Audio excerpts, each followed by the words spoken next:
Hi guys, welcome back to the channel. My name's Route 1 FM. Some of you may know me as Chris. Now, I haven't got a catchy title for this save yet, or this part of the save. As you can see, we're here now in Celta Vigo.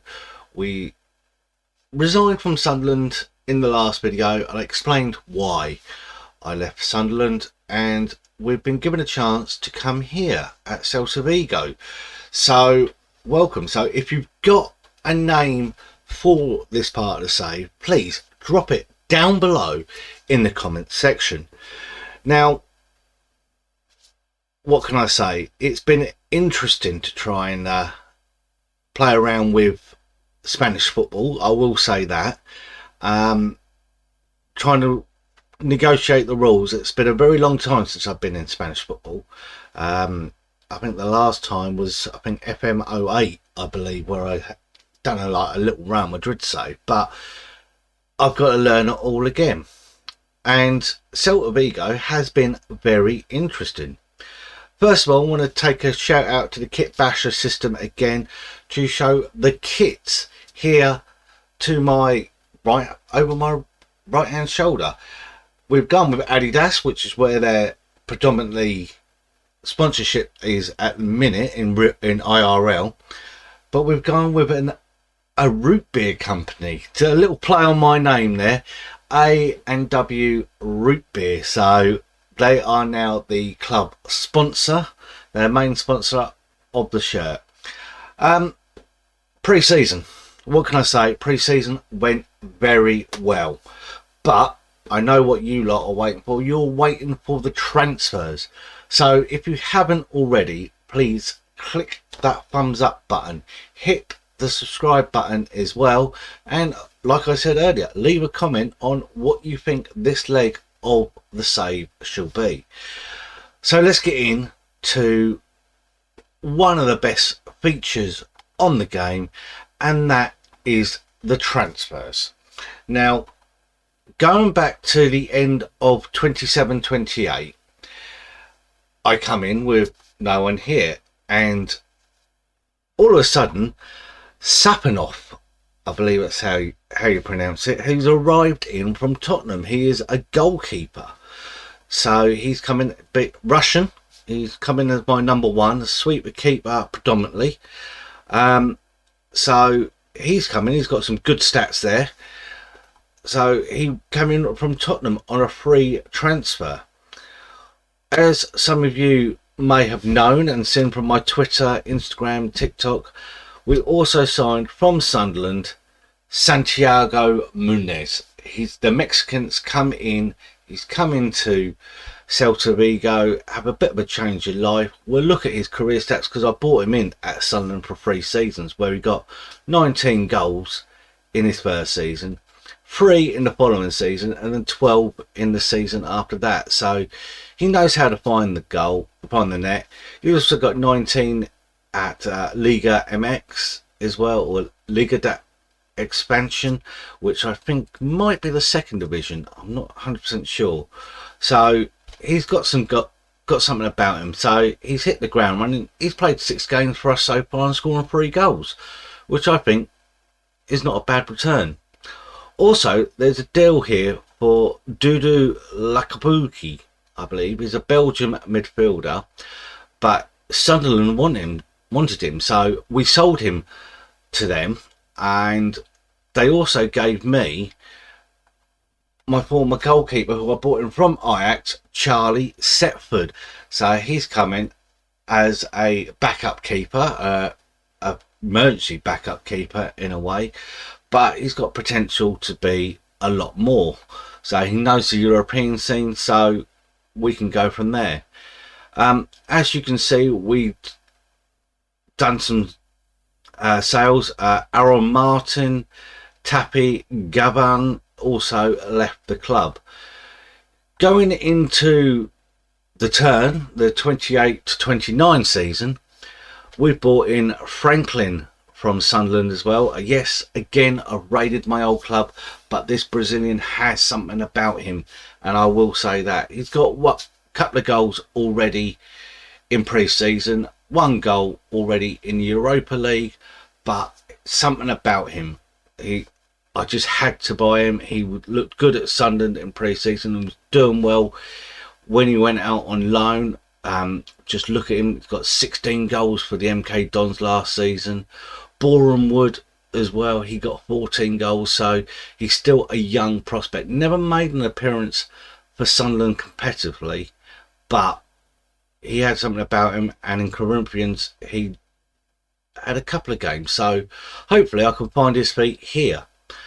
But we also bought in Lucas Canizares, so the son of the goalkeeper, I believe.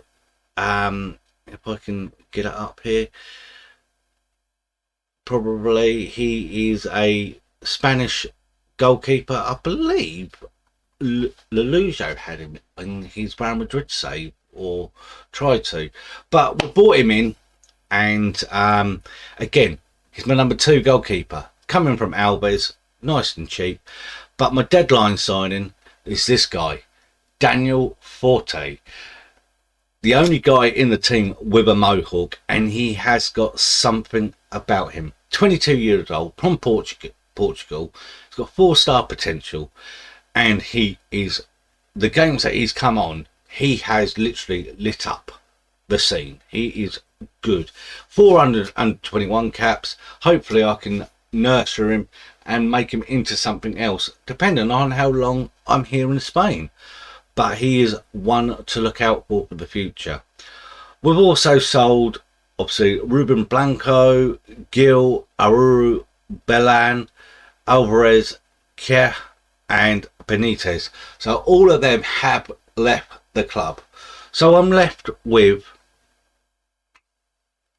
basically a team of players who played last season and need to prove something to themselves. Notable, we got Jose Fortan at the back. He got touted by Barcelona for 20 million. I rejected that. Ben Bakayoko, shall I say, he has got something about him, young, creative. Everyone's ranting and raving for him, and I've managed to keep him here. Damien is in there in the midfield.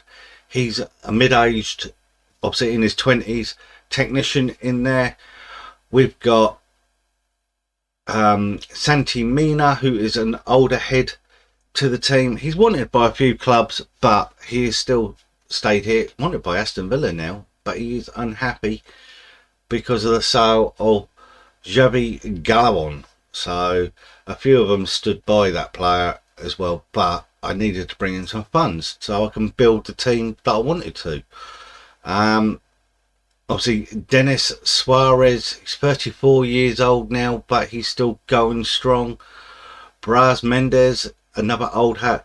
Fran Beltran is a late 20s midfielder. He's intelligent. He's also an important player in this team. So we've got some old heads with some youngsters, and it's proven to be a not bad start of the season. So without further ado, let's get in to our first home game of the season, just so you can see how well we are doing.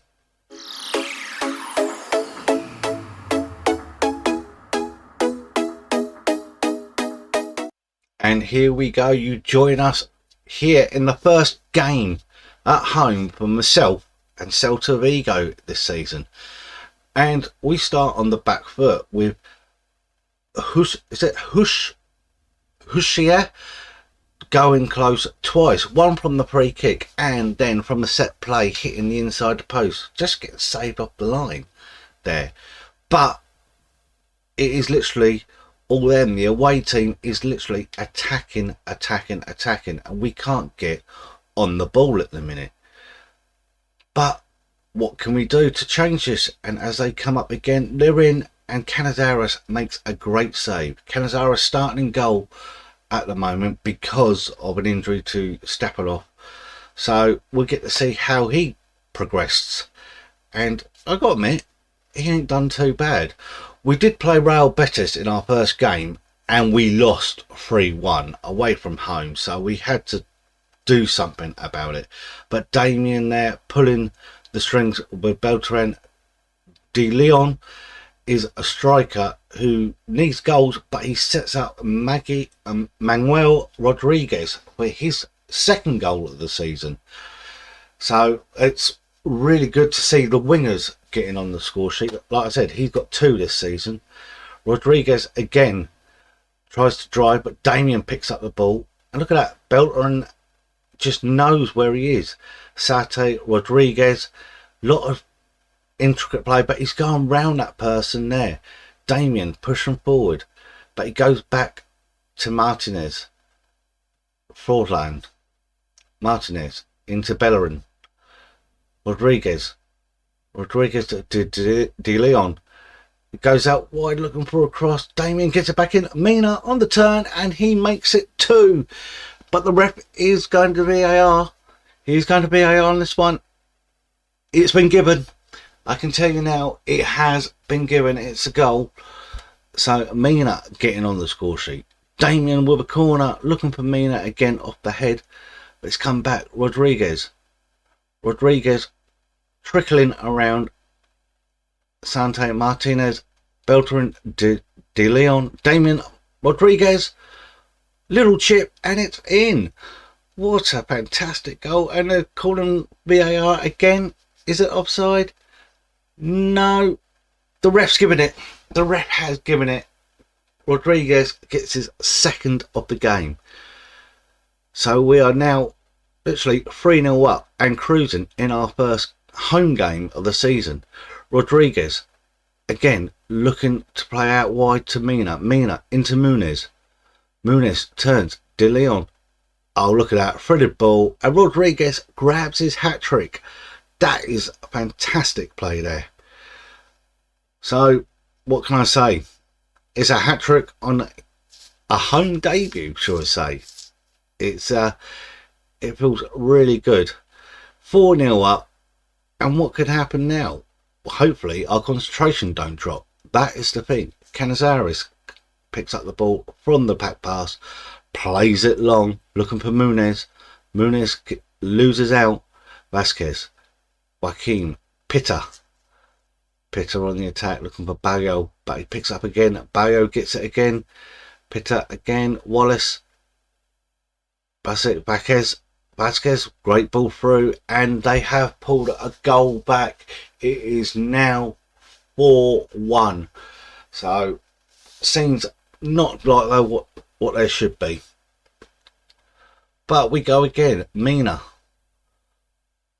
Looking for Franklin. Franklin pulling away, looking for Muniz, but can't get it anyway. But here comes Joaquin. Joaquin is going from attack to attack. Plays it back, and it's just narrowly past the post from the long range effort. And that is it. It is a 4-1 victory, and this is how the season is looking. So as you can see from pre-season, we had the Mendes testimonial, which we lost 4-2 against Antwerp, but Mendes getting a couple of goals. Then we went into France, where De Leon and Mina got a goal apiece, and then final we beat 2-1. And also, to top it off, we played Wolves and beat them 3-1. So Muniz getting a couple and Mina getting it. But this is where the business end comes in. As you heard me say, we lost 3-1 to Real Betis. Rodriguez getting the goal, the early goal for them, but we couldn't capitalise on that. Then a 4-1 victory, as you've just seen. Then Getafe, we had a 0-0 draw against them. Before a home game against Valladolid, which Mendes and Rodriguez getting a brace, giving us a 3-0 victory. We then started the Europa League, and Franklin gets on the score sheet. His first senior goal for us, which weren't too bad. And then a pressure game against Villarreal, which we went 2-0 up in a way, and we went 1-0 down, then 2-1 up, and we lost 3-2. Muniz and Mendes getting on the score sheet before we've just had Alves, which we just won 5-0. Muniz getting 2, Daniel Forte getting 2, and Ben Bakayoko capitalising from a long throw into the danger area. So I've got that in my locker. Obviously, it is La Liga, so we've got 2 big games coming up, back to back, Barcelona and Real Madrid. The question is, how well are we going to do against them? And I'll show you where they are in the league now. You can see also, after the Real Madrid game, we have got Inter Milan, which is going to be another hard one. So 3 hard games. But as you can see in the league, Real Madrid are top of the table with 15 points. They've got Mbappe, they've got the top stars, shall we say. We lie in 5th at the minute. Our prediction is 9th, so I'm happy with that. Notable teams around there, Barcelona's below us. Sevilla's mid-table, Atletico Madrid is 13th, Espanyol, Valencia. So we've got some names to get there, but the big 2 are coming up soon. So without further ado, if you haven't already, follow me on my socials at Route1FM on Twitter, Instagram, TikTok, YouTube, the lot. I'm on several Discords. So no matter what you call it, football, soccer, football, just remember, it's for the love of the game. And I will see you next time.